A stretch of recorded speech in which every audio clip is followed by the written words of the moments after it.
Hey guys, so in this video we will be looking at a data structure which is built inside C++ STL known as Bitset.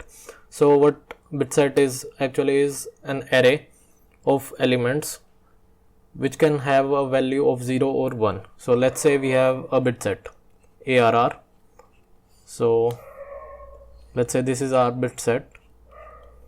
So any element can either be 0 or 1.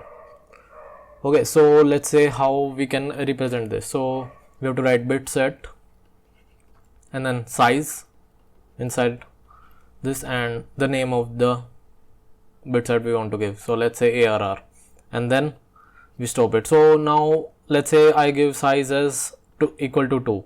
So what I can do is I can set each of the individual bits separately. So let's say ARR 1 is equal to 1 and ARR 0 is equal to, let's say, 0.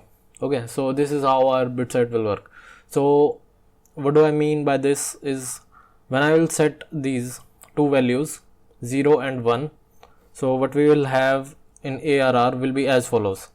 So if we put, so this is our bitset with two elements. So what I did was 0 as this. So 0 here actually is this bit. That means the least significant bit is the rightmost bit. So here we will have 0 and inside this we will have 1. So that's how the elements are stored inside bitset. Okay, so now let's see what happens if we have an uninitialized bitset. So let's say we created a bitset with size 2 and ARR. Okay, so this is uninitialized right now. So if we print out this ARR, all the elements inside this bitset will be equal to 0. So that you have to keep in mind. Now what is the advantages of using this bitset rather than using just vector with these values? So the main advantage is it of course when we are storing only 0 and 1, so we are managing the space quite well. So space which means memory is quite less used in this, and second thing, it is very efficient in manipulation. Like if we want to perform AND or some other operations, it is quite efficient inside this. So because we are not wasting extra bits. So let's say if we created a vector of type integer ARR and then we store one element inside it, so rest of the bits will be wasted. So we have 32 bits inside an integer, and let's say if we have to only put 0 or 1, we are wasting the other bits. So that's why it is memory efficient as well as time efficient as well. So let's look at some of the operations. So first of the thing we want to do is let's look at the code. So how it will work. So this is right here our code, and what will happen is let me remove this. Yeah, so what we will do here is we are creating a bitset here. So bitset of size 2, and then we are making it we are initializing it manually. So on 0 we are giving 1 and on ARR 1 we are giving 0. So when we print it out we are getting, let's run this and check. So yeah, so on the right hand side you can see the output which is 0 1. Okay, so this is how we are getting it. Now let's look at, yeah, so we were actually looking at this code, and here we can see the output of this is 0 and 1. So because we made this is our bitset, and when we are setting the 0th bit, it actually means the least significant bit, which is this. So here we will get 1, and after this line we will get 0 here. So I think this is clear to you guys. Now let's look at some advanced stuff. So another thing that we have is in bitset. So let me comment this code and let's run this one. Let's try to understand this code. Okay, so yeah, okay, so here I'm creating a bitset from an integer. or vice versa. So let's say suppose we have an integer 8 and we want to convert it into a binary number and place it inside a bitset. So this is very simple by using bitset. What we will do, we'll pass this inside the constructor of bitset. So this is the syntax for that, and then if we print it out, we'll get 1000, which is okay. So we'll get 100. So I have written this by mistake. So let's check if it is working or not. Oh no, it will be 100. Sorry for that. Yeah, so for converting integer into bitset, what we will do is we will pass it inside the constructor of the bitset. So here we have done this thing. So let's see how it is working. Okay, so according to this code, we should get, let's say, okay, so we ran it. Yes, so we are getting here 100, which is 8 in binary. And if we want to convert a bitset into an integer, it is also quite simple. What do we do here is we use this function called to_ulong. What this function will do, it will convert the bitset into long. Okay, so long data type. And if we want integer, we can typecast it into integer, which I have done right here. So I've converted it into long and then typecasted it into integer, and then we are storing it inside another variable. And yeah, we can see here we are getting 8. So this is quite straightforward, nothing much to explain. Now let's look at another example. So I'll comment this code. So now let's look at this code.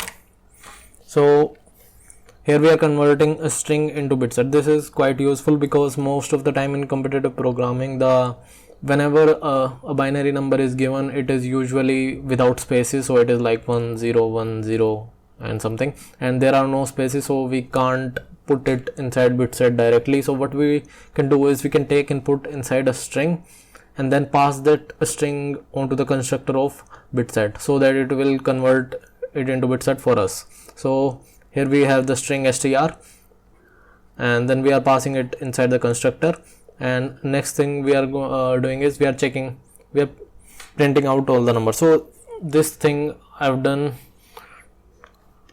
to show you how it is actually storing. So let's see, let's run this code. So I'll save it and run. So we have compiled it. So now what is happening is we are getting this 0 from line number, okay, I can't tell line number in this. So yeah, from here we are getting 0. The reason we are getting 0 is because we have seen that the rightmost, which is the least significant bit, is at the 0th position. Okay, so when we are printing 0, so we are getting 0 and not 1. This is one of the main things which you have to keep in mind while using bitset. So okay, so this is what we are getting this 0 for. And if we print out the bitset, we are getting this 100 and this thing. Okay, so what I have done actually is I have shown you how to convert a bitset into a string. So what we are doing is we are using this a simple function called toString onto the bitset and storing it inside a string, and then we are printing out. So we are getting that string. Okay, this is also quite straightforward and easy to use function. Now let's move on. Okay, so yeah, this thing I will show you here. So how we can count the number of ones inside bitset. So this function count is used to count the number of ones inside a bitset. So let's run this thing and check. So yeah, so this number right here has 5 set bits, so we are getting an output of 5. This can be quite useful in many cases. And yeah, let's move on to next function. So let me comment this code and then we'll move down. Let's comment this as well. Yeah, so these are the basic operations which we regularly do. So we have 2 bitset here. let's write them up. A is equal to 0 1 0 1 and B is equal to 1 0 1 0. So we are doing some basic operations like AND or NOT, XOR and left shift right shift. So if you don't know these operator much in depth, you can watch my previous videos on bit manipulation and bit masking, in which I have covered the basic in the first video itself. So after watching this video, this will be much clear to you. So okay, let's start. So here we are converting a string into a bit set right here. This is a shorter way of doing that. And then let's see these basic operations. So if we have A and B and we are doing A and B, so we know what is the logic of AND. So we'll get 0 0 0 0, and say, similarly on OR, then on XOR, and then negating it, or negating 0 1 0 1, we'll get 1 0 1 0. That is just flipping the bits. And on left shift right shift, let's see what we are doing here. So when we are doing A left shift 1, so what actually will happen is we have A as 0 1 0 1 and left shift 1 will shift 1 bit, so 1 0 and then 1 0. So this will what we'll get. And then similarly we have a right shift operator and it works as expected. So yeah, let's run this code and see if it is working fine or there is some problem. So yeah, so as I have told you, we are getting all the expected outputs. Now we can move on to further parts. Okay, so let me comment this code. Let's go down and see this thing. Okay, so here we have something interesting. So what we are doing is we are using stream as well as bitset to kind of passing some selected bits at a particular time. So let's see what I meant by this. So if we have here 1 0 1 0 1 1 0 1 0 0, so this is our string. Then let's say we want to have these first two bits inside a bit set. So what we can do here is we can create this iString stream. So this is a stream, and we can create another bit set which is this one of size 2 because we want 2 bits inside that. So what we can do is we can write stream and then this operator and do S1. So what will happen is inside S1 we will have two digits or first two places of the string inside that bit set. So let's see how it works. So let me run the code. Okay, so as expected we got 1 0 here because we passed these two digits onto the bit set. And now if again we are gonna do stream and then right shift, and let's say this time we are doing it into S2. So first we had 2 bits and now we'll by using stream we will add 4 more bits, so plus 4, so it will be 6. So let's see how it happens. So at first let me see this thing. So 1 0 1 0 1 1 0 1 0 0. So we have passed these first 2 bits. Now what we are gonna do is our stream operator is now looking at this. So what it will do is it will take this 6, so 1 2 3 4 5 and 6, so up till here it will take this bits and it will then pass put it inside S2, which is another bit set of size 6. So here we can see the output as expected, right? So let's move on to further parts.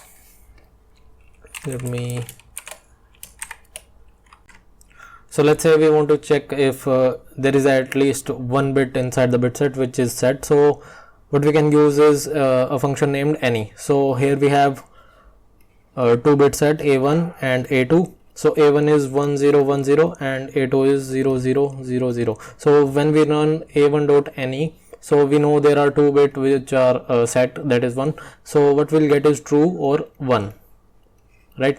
And inside A2, or here I have given it B1, so let's keep it consistent. So B1, and all the bits are 0, there is no bit set, so we will get false or 0.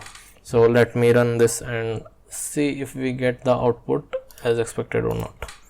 So yeah, so we are getting 1 and 0, which is corresponding to true and false. Now let me comment this code, and yeah, so we'll look at another function which is none. So it is opposite, somewhat opposite to any. So what it does is it will check if none of the bits are set or not. So what it means is on 0 0 0 0 it will give us true, and on 1 0, let's say 1 0, it will give us false, because we have a set bit here, and none by the name itself it is clear that what it is doing actually. So let's skip this function, and yeah, so another thing we can do is we can check also.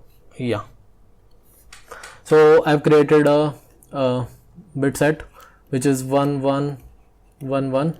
So all the bits are set, so we can check if all bits are set or not. So for that we have a function named all, and if all the bits are set, it will give us 1, otherwise it will give us 0. And next thing what we have is flipping the bits, or flipping any particular bit, or flipping all the bits. So flipping all the bits is similar to not operation. So we have this function called flip, and if we don't pass any parameters, it will simply flip all the bits inside the bit set. And we can also pass an index inside this. So if we pass 1, so it will flip the 1th bit from the right hand side, that is the non-significant side. Okay, so let's see how it works. Let me run this and show it to you.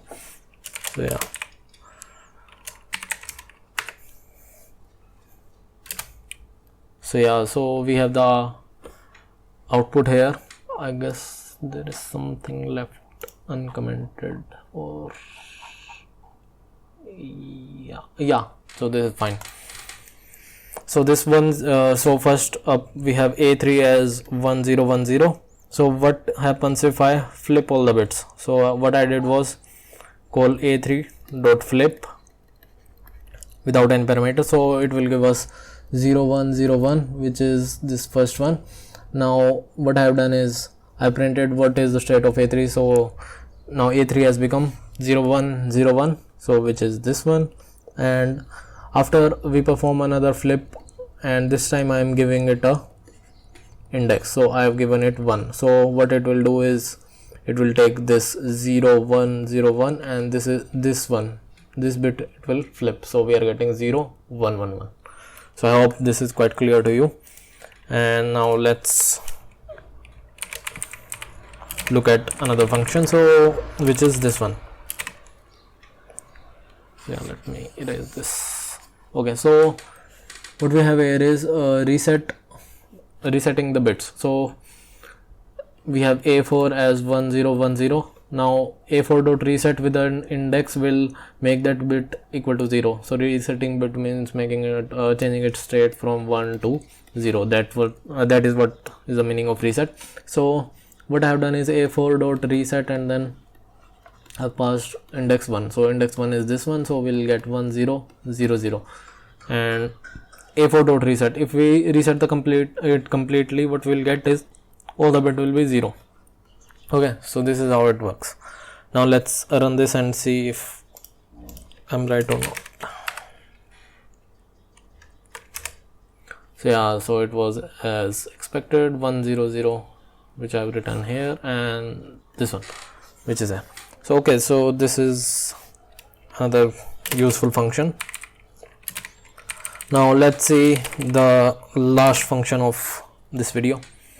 So what we have here is, so what we are doing here is we are setting a particular bit. So like resetting means 0 1 to 0 1 to 0. So set means 0 to 1, setting the bit. So here we have 1 0 1 0 as an example. Then if I do a5 dot set and 0, so this bit must become 1, so we'll get 1 0 1 1. So this should be our first one, and now we are doing on this, we are setting all the bits, so 1 1 1 1 should be the second one. Now let's run it and check.